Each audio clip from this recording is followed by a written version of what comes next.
Hi guys, I just had this huge insight into the bong, and because I was practicing and I wanted to share it with you before I forgot it. So a few weeks ago, Michael Xie, who is teaching the bong class in San Francisco, posed the question, how can we practice push hands without a partner? I'm trying to figure it out. I think I figured out one way to do it just now, and it's using the bong. So here's what I was playing with. Make sure you can see me. So, okay, you don't really need to see my legs, do you? Okay. Yeah, okay. So, you got the bong. Now, you're holding it like a bicycle, but in the middle, a rowing machine maybe. Okay, and if you recall, we can use one hand. Let's say your left hand, no, your right hand. I'm mirroring you to grasp it and turn it in such a way so that the hand that's gripping is your right hand. The hand that is, we'll say sticky, tick, tick, tick, tick, tick, tick, or slippy, if you're holding very lightly. Let's hold very lightly. So let's have it being slippy. Slippy and grippy. Okay, so grippy, first of all, okay, here you are. And the first thing you do is measure the weight of the bong from your, feel like you're hanging onto the bong, and now feel the weight of the bong in your arms and your hands. Okay, and then feel the weight of the bong in your waist, and feel what happens as you are measuring the weight of your bong and taking it into your waist. Did that change how you stand on your feet? Did that change your internal organization? Okay, so that's one thing to start with. So now the movement, if you take your right hand and it's grippy and this is slippy, and you turn your hand so that your right elbow goes down and the bong turns away from you. Boom. It still stays in your center. And you don't need to do this. You don't need to choke it to death, right? We could. That's nice for the shoulders. But just so here, where you feel like, okay, I'm done. I'm done. Now, here's the insight that I had. You're gripping, you have both hands on the bong, and if you, let's say with the right hand or left hand, the slippy hand, push into the bong, find out if you fall backwards. Do it slowly. So let's try it. Hang on to the bong. Turn the bong so it spins away from you, and your right hand is twisting so that the palm comes up. The palm comes up. Now, looks good, right? Back is straight, as far as you can tell. But if you take the front hand and you push through the bong,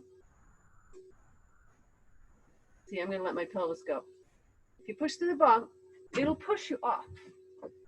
Push through the bong, the force will go through your chest, and since you don't have the ground, if like I didn't have the ground just then, through my pelvis, I pushed myself back onto my heels. Now, if you do it lightly and slowly, you can self-correct your stance and say, if you were to push into the belly of the bong with the outside hand, the hand that's most forward, push into the belly of the bong like you're going to drive yourself backwards, and feel the counter force, not just in sticky, but I mean in grippy, but in you.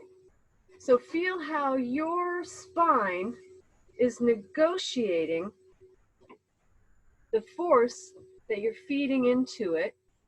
So what does that require you to do with your chest? And for me, since I had my pelvis under and I wasn't really thinking about it, it felt good. It felt lengthening to my back. So this is something you can watch out for, Linda, because you do this a lot too. Yes, the back is open, the back is flat, but if you check yourself with your bong, oops, a little bit back on the heel. So check yourself and feel yourself, if that was you with your back too far back, feel yourself correct it. So feel the curve, listen for the curve that you put into your lower back, and then listen for the weight now sinking down into the ground through the hip joints, rather than if the pelvis is set a little under. See, I've got kind of a ski slope here. So a little hard to counteract that, but if I can show you here. So pelvis is slipped under. Looks back, good from the back, not good here. Push into the bong. Push into the bong. I don't know if you saw it. It wasn't a large movement. Here, I'll do it again. So here I'm going back. I could send myself back. Now my front arm pushes into the bong, but I counter it with my forward arm, the arm that's closest to me. And I listen to my spine reorganizing. Now we're cooking with gas. Okay, now we can do the exercise. Twist, twist, twist, twist. And you can use the bong, a little push, a little push, a little push forward, a little push back, countering the push with the opposite hand, and feel where the force is going in your spine, and feel how you systemically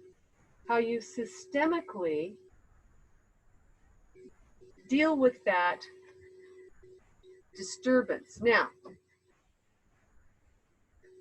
what if we put the bong a little lower?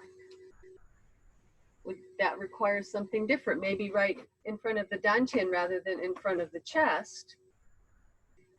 Push in and feel, what do you do if you push with the forward hand in and counter it with the hand that's closest to you, so that you line up. And don't worry where your weight is, left or right. Don't worry about that right now. So you can kind of play with that from a lower place with lower arms, which is going to change a bit what's going on. Where you're listening in the spine will change, because the entry point into you is at a different level. So you could go wider and wider. Oh my God, let's not be rude, but even pushing right towards the pubic bone. That will make you sit down on your horse.